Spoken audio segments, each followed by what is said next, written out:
What is going on, ladies and gentlemen? Welcome back to another edition of Talking Titans with the Sick Podcast. Got a lot of great stuff to cover, as always. Got a special guest on. Also has a great network that he works with. Got a hell of a lot to talk about. Sammy, start me up. Turn up your volume. Because you're about to listen to The Sick Podcast. Talking Titans. Ladies and gentlemen, 94 yards. Touchdown, Titans. He is the baddest man in the NFL, and he just took her to the house. The sickest Tennessee Titans podcast. Sick! It's gonna be sick. All right, folks. Once again, welcome back. Got another great show to give you tonight. Another great guest who's going to hash it up with us, as always, about the Titans. Let's bring him in. Titans Rossi. You might know him on Twitter, at Titans Rossi. He's got a great show that he has on YouTube as well. He works with the Titan Upload Network. Mr. Rossi, how you doing tonight? Good, man. Doing great, man. I'm glad to be on the show. I appreciate you guys having me on. Yeah, listen, I'm a big fan of your stuff. I know you work a lot with, oh my gosh, Titan Anderson. I see you guys talk all the time and and hash it up, and you guys are doing great things, and we're trying to join the space. And again, really appreciate you joining in tonight. And there's a lot we can get into it with you on the team, and we love insight from all fans across the country. So. Great to have you on. If you don't know by now, I'm joined as always by my two co-hosts, Jarrett and Van. How you guys doing tonight? Pretty good, man. Super Bowl week. They're pretty excited. I got my Eddie George jersey. Finally came in the mail this week. I got it framed. So, is it me, Jarrett, or does your background change every week? I don't know if it's me. It is a little bit. I got a lot of memorabilia in the basement. I'm trying to show off a little bit. Listen, you always have excellent memorabilia behind you, so that's all that matters. But let's just jump right in. Vin, you got something you're about to say? No. I didn't want to say nothing. It's just go ahead, buddy. It's all right. All right. So after we've asked both previous guests that we've had on for the past couple of weeks, we had Corey Curtis on a few weeks ago. We had Jim Wyatt on last week. Until it gets resolved, I think the question that we always start off with any guest we bring on is the quarterback position moving forward in 2023. Everyone has their opinion on what we should do, what we shouldn't do, what's going to ruin the team, what's going to elevate the team.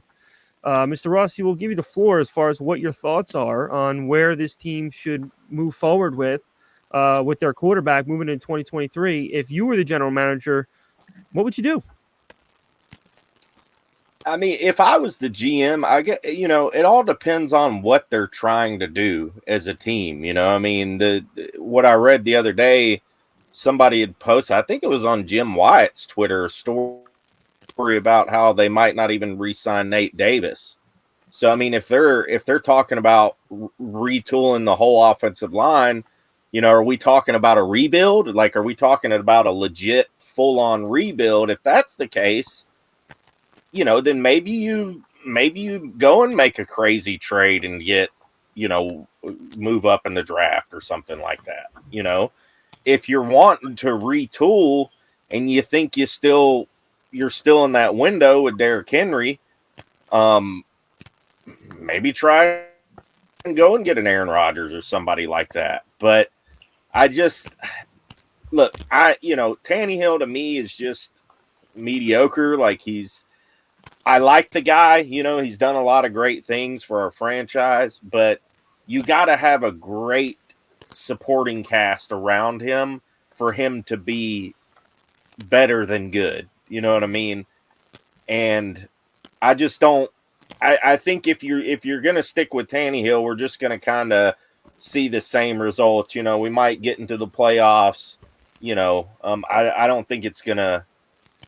I don't think you're taking the organization to a higher level with Ryan Tannehill. And that's not to hate on him or anything like that.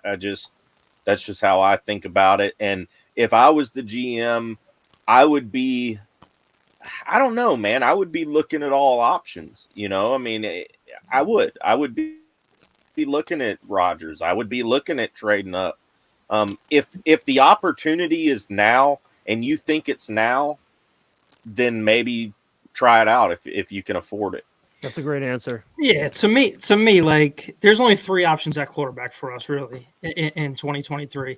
It's either Ryan Tannehill because I don't see this as a full rebuild. Like I said on the podcast before, I think this is a retool. There's too much talent on this roster, both offense. I mean, not really on offense, but mostly defense that you can get in. Free agency with skill players like Alan Lazard, plug-in players. You got Traylon Burks. If you keep Robert Woods on a restructure and you bring in maybe like an Aaron Rodgers, like I said, getting back to the quarterback situation, there's three options. It's either Ryan Tannehill restructuring his contract, you're trading and you're bringing in Aaron Rodgers, or you're trading up for C.J. Stroud. So those are my three options going into this. So, I mean, Malik Willis isn't involved in any of this? Definitely No. not. Definitely not. No. Rossi, if you didn't know, there's this ongoing feud of, how I still think that It's not a feud. It's an obsession on Sal's part where he really convinced himself when we took him that he was going to be Mahomes, and he's dying on that hill. So no, I'm not. we respect. The thing that I've seen your tweets, Sal, about Malik. It's been a while though. Yeah, we've been back and forth all season with this. Sober. Yeah, I seen a tweet, and I don't know who put it out there, but somebody interviewed Carthon this past week, and he said he wants to get an offensive coordinator and work with Rabel, trying to make Willis a clone of Mahomes. I mean, I It might have can't. been me. It was you. Oh wow! It was. So there you go, credible source right there. We got him on the podcast. I mean, I can't see that happening in my opinion. I know Sal's all over it, but me personally, I can't see it. I'm sorry, real quick, Vin. I'm gonna let you go. My only thing about it is, I've said it a zillion times. Yes, obviously Joshua Dobbs stepped in and played better than Malik Willis in the two games that he played, one of which was very important. But again, it is virtually impossible to critique a guy with what he had to work with in the little bit of time we saw him. Your only argument right now is that Dobbs stepped in and played better. My counter to that is that they let him actually play quarterback, and when Malik was in the game, they treated him like he was a running back who only threw when he absolutely had to. And you're never going to be able to succeed or find out what a guy's worth in those circumstances. So unfortunately, his time might be up because of that, because of an awful OC that we had that didn't have a clue what to do with him. But it is virtually impossible to get an understanding of how ready or his potential as an NFL quarterback based on what they had to work with. So I'm sorry, Vin. Yeah, you're sorry. Treat me like the ugly fucking stepchild for the last fucking 8 minutes. But no, I mean, there's really not much to say after they touched on it. I mean, I guess the way I would maybe, mix it up for you is ask you what you feel like the vibe of the fan base is down there and what they might want going forward. Do you think there's a majority of the fan base, more than 50%, that feels like we have the tools for a rebuild and we should go all in free agency and Rodgers and hope that Burke and Chiggs and maybe another guy that we add could, make us a contender? Or is the vibe, we got a new GM, let him get his guy in there that he wants maybe in the draft and hope that we could remain competitive and maybe see some more surprise cuts than we thought we would if we're going in the rebuild direction? From what I hear down here, I think that a lot of people do think that we do have a lot of good pieces. You know what I mean? Like that we already have a lot of pieces in place. If we can add, if we can somehow fix this O-line and get a weapon on the receiving core, then it's a possibility, we could do something, Now, the quarterback thing is obviously an issue. I would say, and I want to touch on the Malik thing too, Sal, and what you were talking about. And I agree with you there. If you guys remember, and I always go back to this, the Kansas City game, the first half, they called a beautiful game for Malik during that first half of the Kansas City game. I was like, holy crap, man, he looks awesome. He did great. The second half, they come out, it's a completely different game plan. And that's Todd Downing, and it blew my mind because it's like, okay, this is how we need to use the guy. I believe that the dude has got all the talent in the world. He's not ready. I don't think he's going to be ready next year. The question is, how long do you want to wait with Malik? You know what I mean? Like, we reported that on our network. That was something that came from our resident insider, James, about, they wanted to bring an OC in who was good with working with quarterbacks, because apparently Rand Carthon really likes Malik, his ability, Mahomes type. I don't see Malik as a Mahomes type. I don't know, where that comes from. I see him more as I don't know if he's a Jalen Hurts type. I don't know really what type he kind of fits into. Maybe y'all can shed on that. But I don't know, man. I think Malik's got a lot of talent. It's just, how long are they willing to wait? Yeah, absolutely. And to touch on what you said, I mean, as far as what I think he could be a clone of or resemble in any way, all I know is this: the guy's got a cannon for an arm. Okay, he's elusive. Yeah. Okay, he's built like a tight end, and there's a lot of film of him at Liberty, whether they're against incompetent competition or not, that shows he can extend plays. And in the NFL 2023, if you want to be a successful quarterback, you need to be able to extend plays, unless you're Tom Brady and have lethal accuracy and has been, a veteran in the league for 20 years that knows the ins and outs of every defense you could face. You need to be elusive. You need to be able to extend plays. And like you said exactly, in that Kansas City game, not just did he look good and he looked like he had a game plan behind him that would work for him, you saw his potential with his accuracy. I mean, he dropped a dime there with that play to Chig, and there were some drop balls that were placed nicely. It's just, again, I can't harp on it enough. Is there a higher ceiling for CJ Stroud and Bryce Young? Of course there is, because they have all the intangibles Malik has, and they played against the elite competition of the best of the best. But to just throw him out the window because of the incompetence of our coaching staff, I think is unfair to him, and it's just a waste of a pick. I mean, he was a 3rd round pick. I mean, it was a 7th round pick. We still gave up decent capital to take him, and it looks like there's a good chance that it's going to be for nothing. I mean, there's plenty of time to move forward and figure it out, but it's a mystery. There's no way around it. The quarterback position for the Titans in 2023, starting and backup, is just a full-on mystery, because you can't forget about Joshua Dobbs.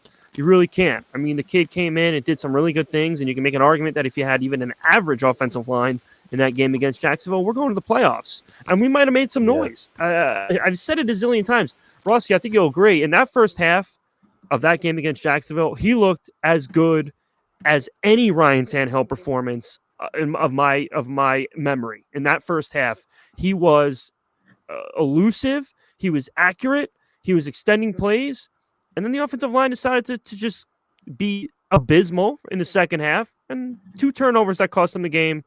Now we're picking in pick 11 in the 2023 draft. And Todd Downing did Todd Downing in the second half too, as well, sitting on leads. Yeah. All right, enough of the quarterback situation. We can talk on that.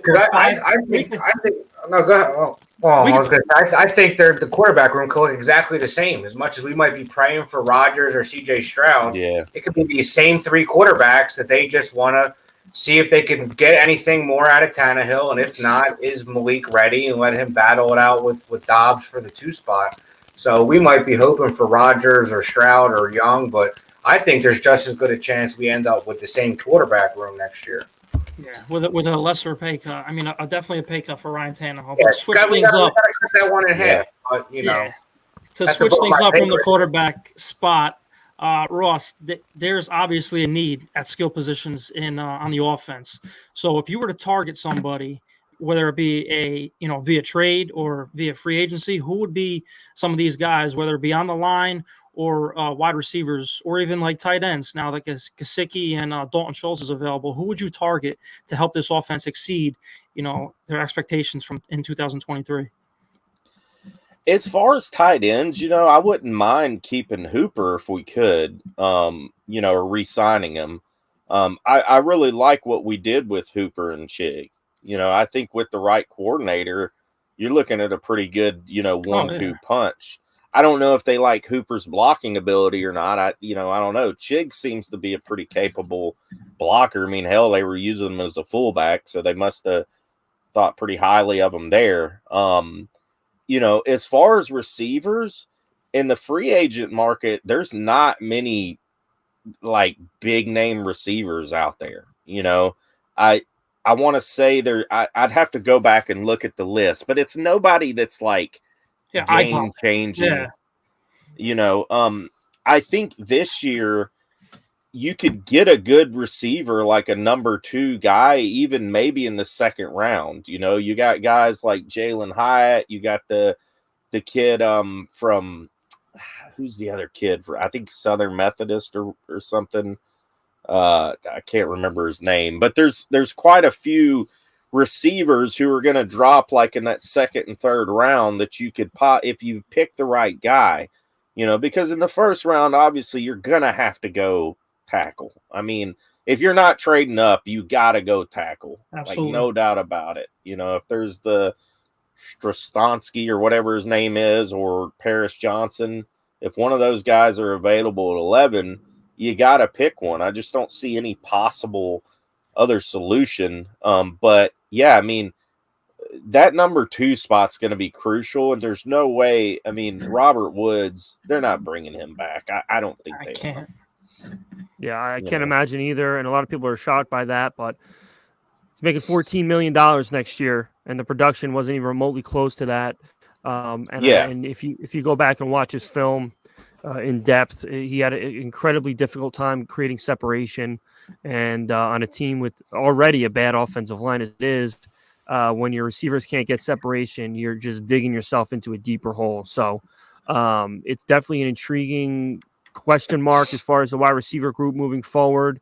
You're right 100%. If you're not trading, you got to take a tackle. But if that's the case, I mean, you got to really push for the very limited talent that's available in free agency, to the likes of guys like DJ Chark, Alan Lazard. Those are my top 2 if you're gonna go that route in free agency. Yeah. Right. But again, we touch on this every week. This offseason is sort of a domino effect where, when one thing goes, hopefully everything precedes it. It started with the GM, and nothing's been done since then. We're still waiting for an offensive coordinator. We're still waiting for any sort of direction of where we're headed in the quarterback room in 2023. And you can't rule out the fact that this team has little to no receivers, and it's a much bigger issue than I think a lot of people are talking about. Obviously, QB and offensive line are at the top of the list here, but you're not doing Derrick Henry any favors. You're not doing this offense any favors with the guys you have currently. Of course, Kyle Phillips is still waiting in the wings. We hope that he fully recovers and does a lot of the things we saw against the Giants, which I was happily there to see. Unfortunately, we lost, of course, but he showed a lot of promise in that first week, and then obviously injuries ruined his whole season. But there's still a lot to be desired as far as pass catchers with this Titans team. But also another thing to bring up is Chigakonkwo was widely underutilized, a guy that was considered one of the top rookies of the year. And frankly, you could make an argument that he had half as much production as he should have had with the talent he has to offer. So really, we'll see how things shape up. But the number one concern is getting an offensive coordinator who can actually get the most out of the players that we still currently have on the payroll. So, we'll see how those chips fall as they do. So, Vin, I think you're a lot better now. I don't know if you're muted currently, but the static is gone. So that's I'm not muted anymore. Yeah, you're 100% better now. So go ahead. My apologies for the inconvenience, Lord Salvador. All right, go ahead. No. Go ahead. No, what the fuck was I gonna say? He got me fucked up, Sal. No, a question I wanted to ask actually. Is there a player? I actually asked Jim this last week, and how I asked earlier about, what the vibe is down there regarding the quarterback position. Is there a player that you think, or the vibe down there thinks that we're going to keep that we end up cutting, and vice versa? A player that we're going to, a lot of people think we're going to cut that we end up keeping. Do you see maybe Bayard, someone who's a little longer in the tooth, making $19 million next year as a cap casualty? Or do you see maybe on the opposite end, someone like a Luan who's, he doesn't have much room to bargain really if he goes on the open market because of his injury history. Do we maybe then keep him on a cheaper deal for 1 year? So I was wondering what your thoughts were on that. I don't see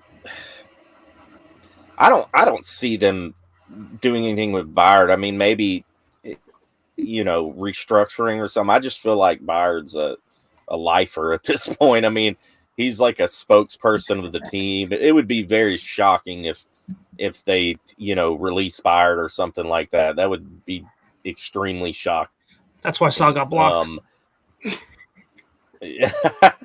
And I don't know. I mean, it would be crazy if they did. But I think with Luan, it'll be interesting because if you listen to him on all the podcasts and the interviews he's done, he's pretty much like written his own ticket. Like he's all the stuff that he's been talking about. Like, but I feel like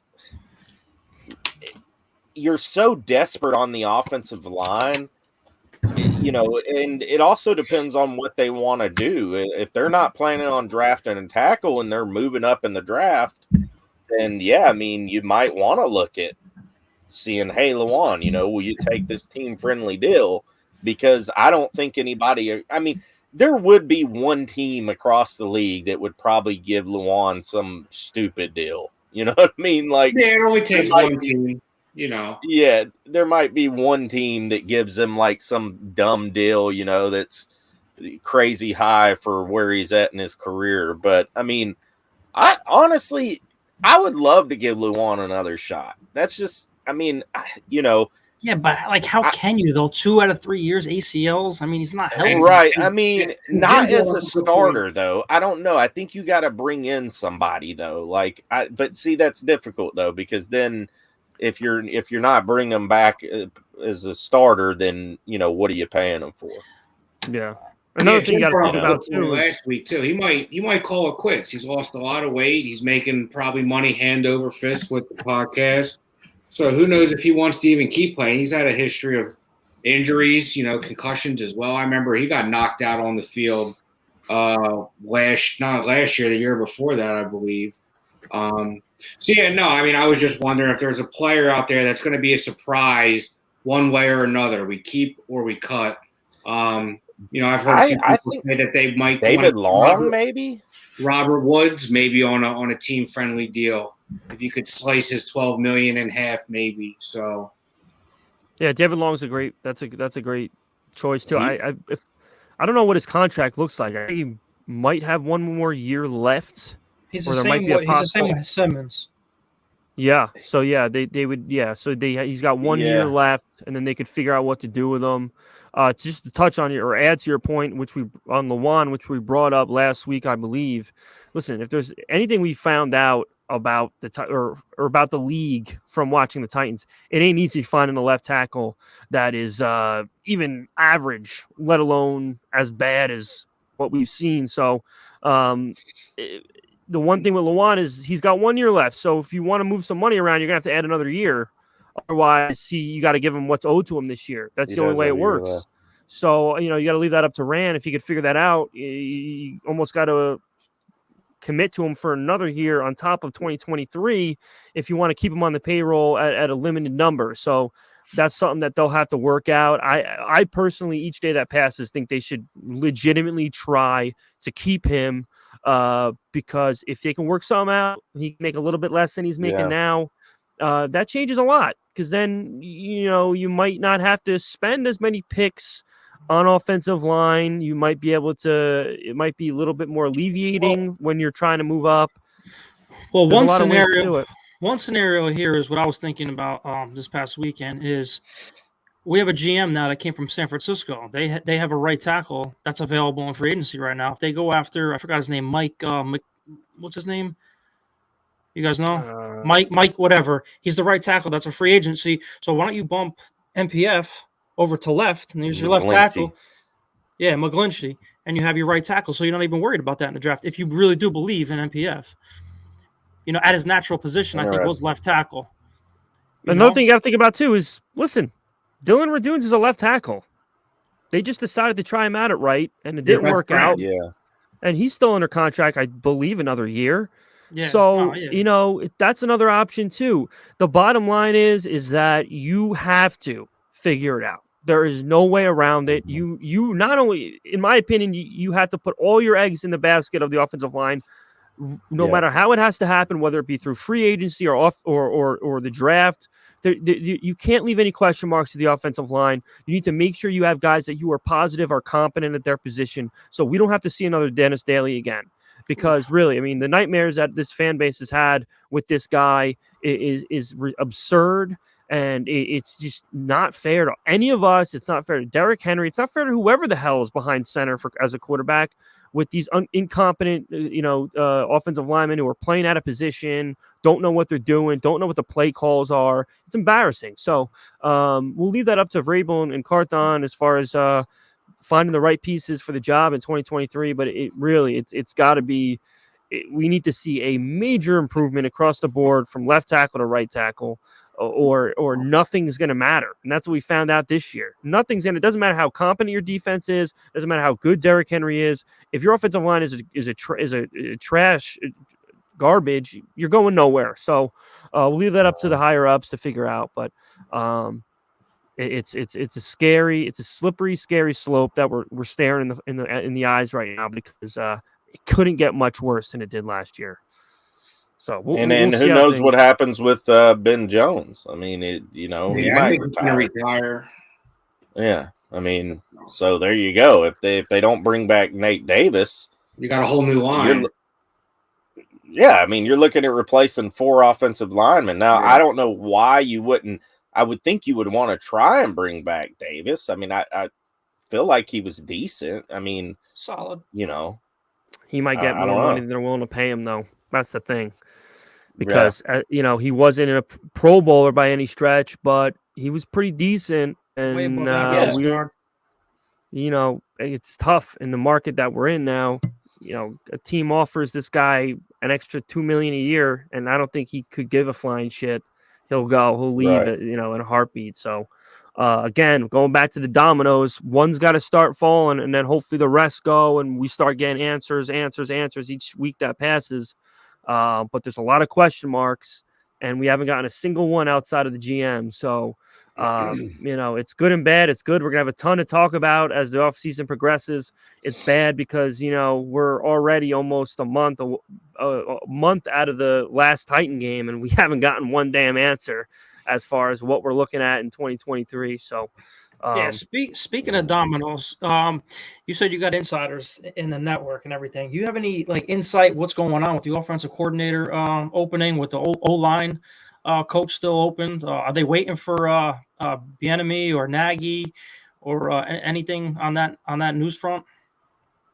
The thing right now, and actually our James, our guy, he actually has a call he's supposed to have a call at 6 tonight. He was supposed to call me after it was done. He said he was going to have more information about the OC search or whatever. But the last thing that we heard was Nagy was the top guy. He's the top guy right now. Bieniemy, they don't think he's going to do a lateral move, as far as that goes. But they really like Nagy. They really like his ability to help quarterbacks improve and all that type of stuff. And that's why they haven't really signed anybody yet, because they're kind of holding out for a couple of these guys and to interview Bieniemy and Nagy as far as that goes. And another thing that they did tell us was that they were evaluating the whole coaching staff from the top to the bottom, and obviously not Vrabel, but all the positional coaches, and they let go of the equipment guy that's been there for 40 years, and he told me this a few weeks ago, that there was going to be cuts like that coming down the pike.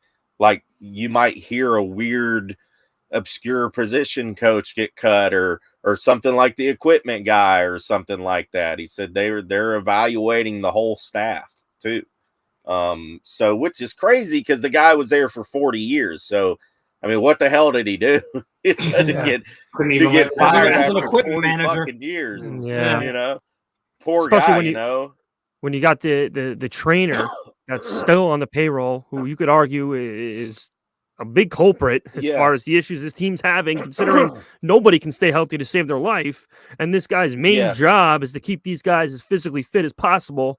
And he still has his job. So I hope his judgment day is on the horizon because, I mean, literally, I don't know how many years we got to sit here and just watch all of our important players go down for long periods of time before we start holding people accountable as far as, trainers, because that's a big thing. And I forget his Yeah. name. I think he's actually an Italian guy. Vin, remember the guy?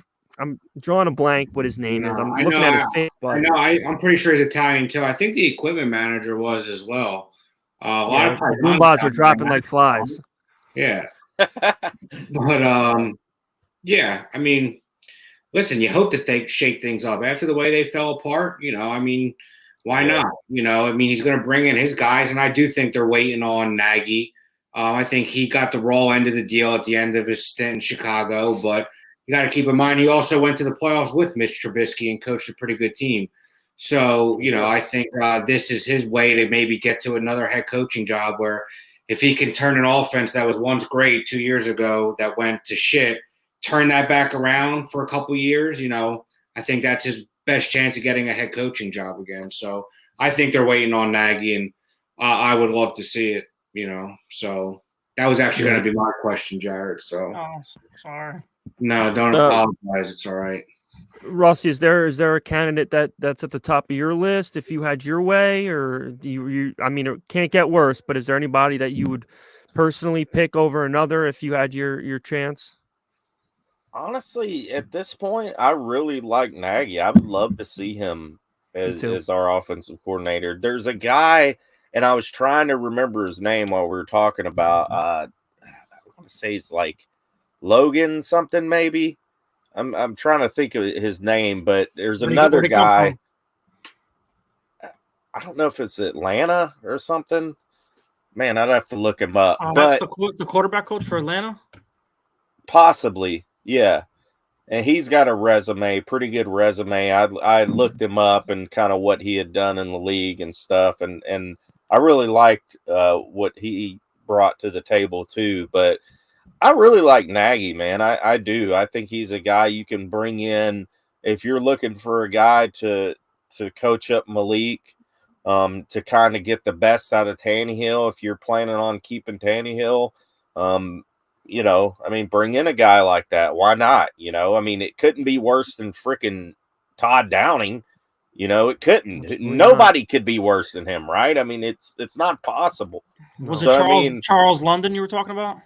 Charles London. Yeah. Is he in Atlanta? Yeah, he's Atlanta. He's interviewing for multiple positions, I think. He's their quarterback coach. He's a guy that we heard that was on the radar too or something. But yeah, so I mean, I think at this point anybody other than freaking Todd would make me happy.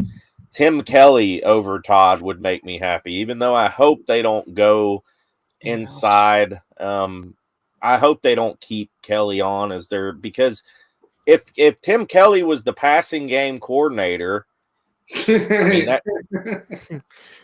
mean, mic drop. That's all you got to really say. show me much. So absolutely. Well, Ty Ross, we really appreciate coming on. I know you got a show to do in a few minutes, so we'll let you go. But before we do, please let all our listeners know where they can find you and find your work.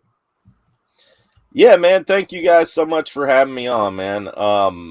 You can find me on YouTube, just Titans Rossi on YouTube, on Twitter at Titans Rossi. My channel is a part of the Titan Upload Network as a whole. We have like 5 or 6 different channels kind of in the group.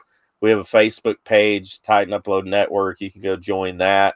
And we have a Twitter at Titan Up Network too. So if you just type in Titans Rossi or Titan Upload Network on all the apps or whatever, you'll find us on there. So Thank you guys so much again, man. Absolutely. Man. Appreciate it.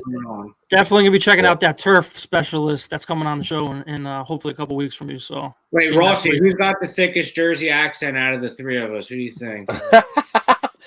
I would say you, man. Oh man. All right, you gotta go. Are y'all in Jersey? Do y'all are? Yeah, they're in North Jersey. I'm right outside of Philly in South Jersey. So the AJ Brown thing's been even tougher for me this year because I live 10 minutes from the city. So, but that's funny, man. Yeah. All my family lives in upstate New York. So okay. So that's my Italian side, So absolutely. Well, we'll work on the accent a little bit. You come down here, we'll bring you to a few restaurants. You'll pick it up right quickly. Yeah, that's it. Only thing you got to remember is that it's Taylor ham. That's all you got to remember. Everything else doesn't matter. Yeah, well, Vin's essentially from Philly, so we don't really listen to him when it comes to language and different terms. There's a lot of fumes in North Jersey that they breathe in, and their brains they're all screwy. So a lot of power plants, a lot of things out there, a lot of it's messing with their brain chemistry. Listen, Mr. Rossi, we will definitely have you back on when we get closer to the draft. We'll have a lot more stuff to talk about, and we'll certainly link up again. And we want to also, again, thank you for coming on the show and wish you the best of luck with all your endeavors involving Tennessee. And thanks for all your insider information. I'm not going to forget that as well.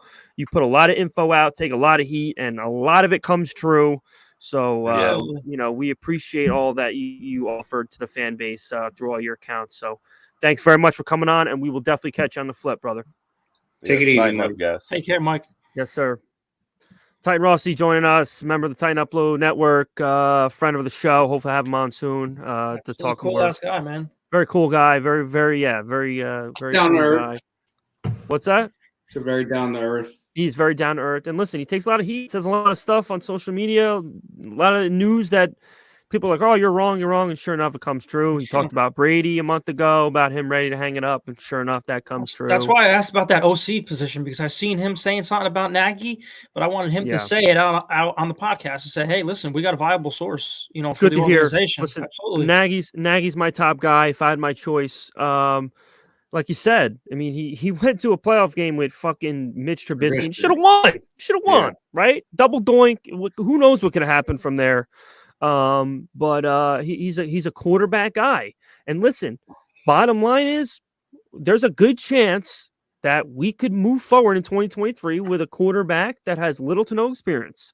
And any guy on the payroll who can step in and has a background in progressing quarterbacks in a positive way is obviously an optimal choice for this franchise. And he seems to be that kind of guy. So we'll see how things shape up. Obviously, once the Super Bowl ends, probably going to be more news circulating about, what their choice is going to be and what other interviews they might take.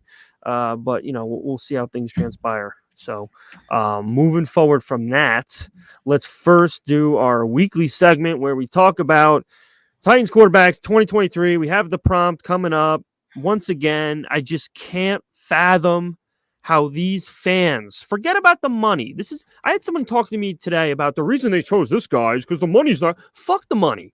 This has nothing to do with how it's going to fit payroll wise. This is who you would want starting for the Titans in 2023. There are individuals, clearly a lot of them, who would rather have Ryan Tannehill over Aaron fucking Rodgers in 2023. It's blasphemous. It makes zero sense, folks. 0 cents. You want to talk about the guy's playoff record and his playoff performances? What the fuck has this guy done? He hasn't thrown over 100 yards in a single playoff win, and you would take him over a guy that's won 2 MVPs in the last 3 years. It's ridiculous. It's insanity. I'm sorry. I ranted a little bit tonight. I didn't think I was going to. But anyway, I will let Vin start tonight because he's definitely, he thinks I'm cutting him off a little too much. So I will give him the floor. I don't think. I know. It's all right. We can admit our mistakes. We're all adults here, but I'm going to fucking repeat myself from last week.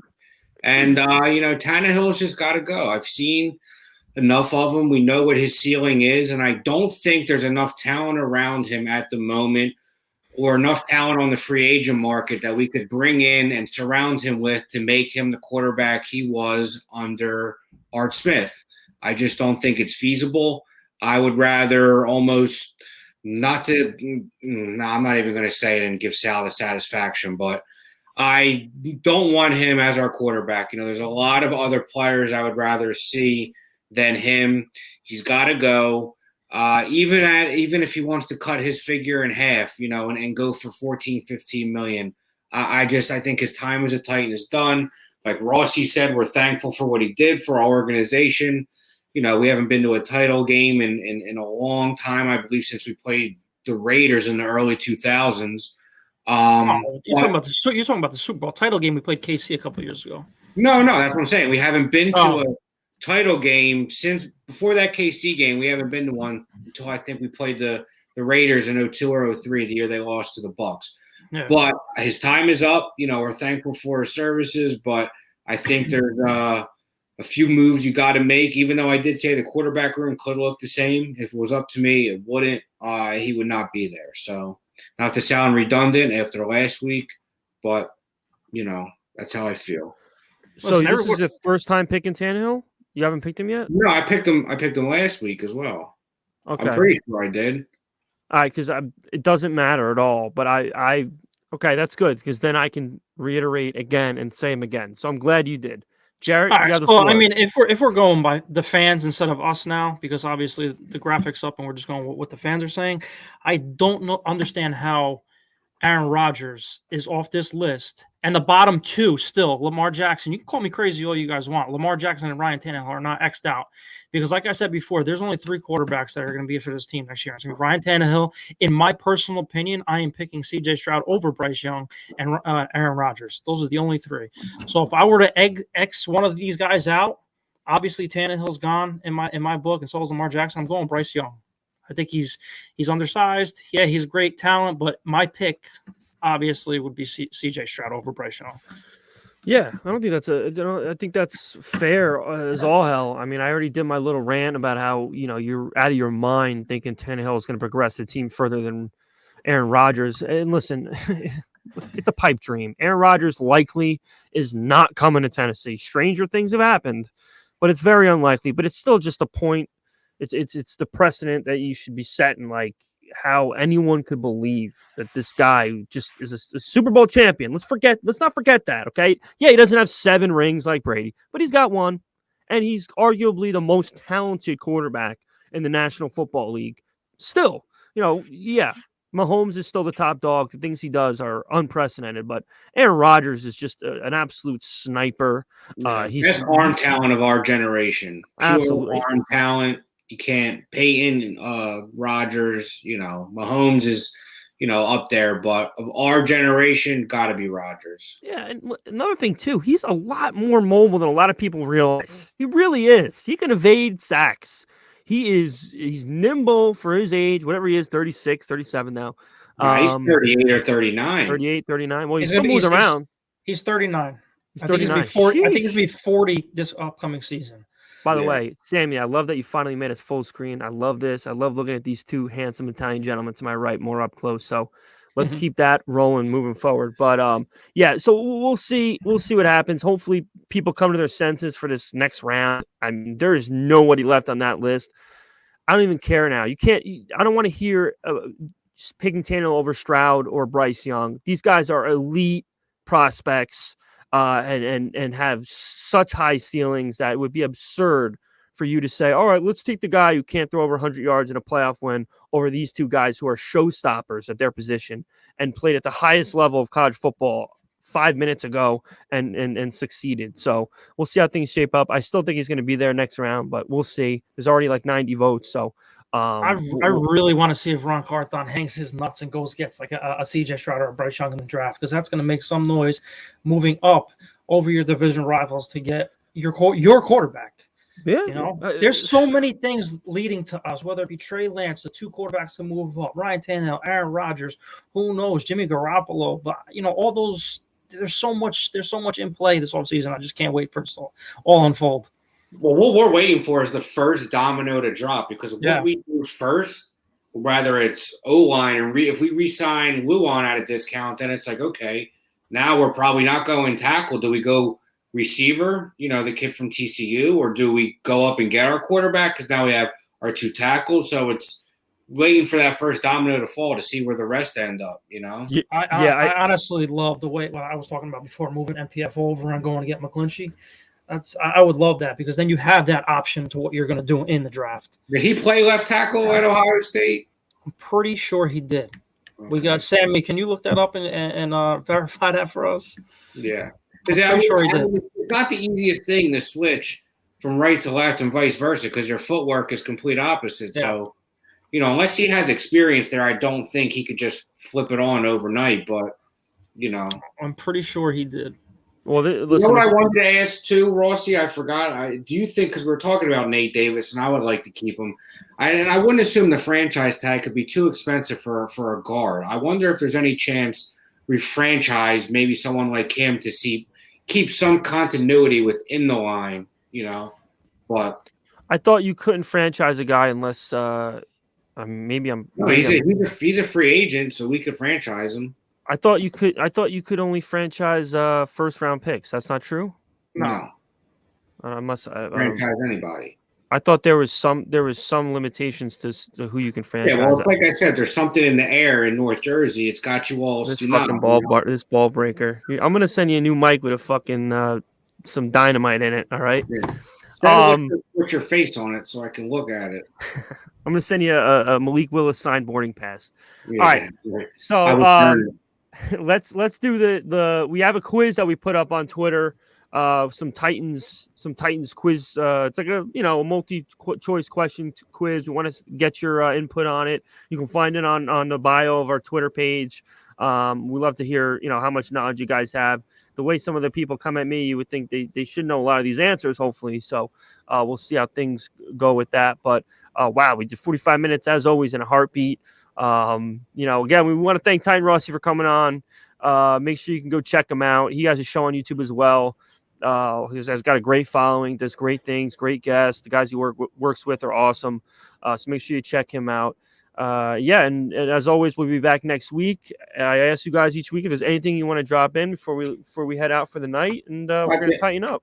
We all got to give our quick Super Bowl picks. We were hot to end the year, so let's tell everyone for reminding us.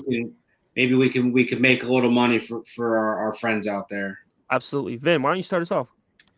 I'm going to roll with I got 2 picks. I'm going to roll with the Philadelphia Eagles minus the 1.5. I just think Kansas City is very banged up. You're going to get Mahomes, who might start out look like he's healthy at the beginning of the game, but as he takes more hits, that ankle's going to bother him. They're banged up all over, and I just think the Eagles are just too deep this year on the offensive line, the defensive line. They're clicking on all cylinders, and they are pretty healthy as well. So I'm going to roll with the Eagles. I know the vibe down in South Jersey, right outside the city, is very high. Everyone thinks they're going to win, and I believe so as well. I'll be watching the game in Philly with a bunch of Eagles fans, and I'll do my best to just sit quiet in the corner. But if you want to make some money, I think a good player prop I like for MVP of the game is Hassan Reddick. He plays on the right side where the right tackle for the Kansas City Chiefs, I believe, has led up the most sacks out of any right tackle, I want to say, this year. If that's not the stat, it's since the playoffs he's led up the most sacks to the player he's guarding. So love Hassan Reddick. He's been playing on fire.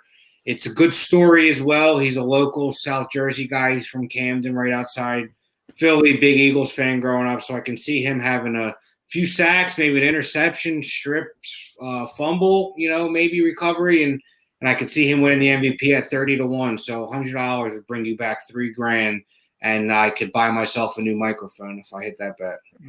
Beautiful area too, Camden. Got a lot of love for that area. Yeah. Big Italian area back in the day. My grandfather's from there, so. Oh, really? Yeah. If you Jared? ever want to come down, we could go to. I'll show you around. I plan on going down there. Absolutely. We'll bring a tank. Anyways, go ahead. That's it. Listen, I've been smoking hot in the NBA. I know it's two different leagues, but I'm rolling with the Eagles money line to bring home the Lombardi down over to the Rocky Steps or whatever the hell it's called over there, down to Philly. And a good prop bet, obviously, would be Travis Kelce, because in my opinion, there is no receivers on that team that Mahomes is throwing the ball to besides Travis Kelce in the Super Bowl. So I'm going to take his over 79.5 receiving yards. Keep it hot, baby. I like it. Listen, I'm going to be honest with everyone. My pick is just because I can't root for the Eagles in any way, shape, or form. You couldn't root for Kansas City last week either. Yeah, it's a different situation now. It is. I can't. If I got to watch A.J. Brown hold up the Lombardi Trophy, I mean, I'm going to be fucking devastated. I mean, I'm already devastated he's playing in the fucking game, but seeing green confetti falling in with the trophy in the air, which I know he'll do. Try living down here. He'll probably say some dumb shit like, yeah, what now, Nashville? Some whatever the fuck he's going to say. But my bet is Eagles or Kansas City money line. And I like anytime touchdown for Travis Kelce. I don't know what the odds are currently, but I think it's somewhere in the ballpark of plus 150, something like that. Pair those two together. You're not risking a ton. I think it's a pretty likely bet right now as far as parlays are going if you're going to add an anytime touchdown scorer in there. And like I said, public service announcement. It's not my educated guess. It's my guess in my heart because I just can't root for Philadelphia. So take that with a grain of salt. But that's it for tonight. As always, if you're watching us on YouTube, make sure to subscribe. Our sub count is getting higher and higher, and we're very appreciative of that. And we're working really hard to give you the best content possible. We hope to bring more guests on, more fans, all those types of things. So make sure you share the show, like it, thumbs up, all that good stuff. And if you're following on any of the podcast platforms, make sure to subscribe on that too. Write us a nice review. Give us some nice compliments on our looks. That's also nice as well. Anything you can do is appreciated. Maybe we'll start a little GoFundMe for Vin to get him the mic that without the static noise. But we'll go on and on for that next time. But I'm ball breaking. Don't ball breaking. That's it. It's a ball break. Well, if you're selling extra accurate this week, you could buy me one. Actually, honestly, I'm barely selling enough accurates to pay for the fucking the computer I'm using. So, but I'll let you know. We'll see. Listen, guys, thanks as always for stopping in. Tighten up. And Jeff, I haven't forgotten about you, brother. We're still waiting on that signed boarding pass. Anything you can give us, send the three of us out to Nashville, please. Yeah. Don't listen to Vin. We all need to get down there. I promise you, I won't say anything bad about you. But we're looking for some compensation because I'm still very upset about that whole situation. Live show in the parking lot. That's very possible. I'd be down for that. Sammy, send me out. And that's a wrap. Hope you don't miss us too much until next time. Follow the Sick Podcast Talking Titans on YouTube, Instagram, Facebook, Google Play, and Apple Podcasts.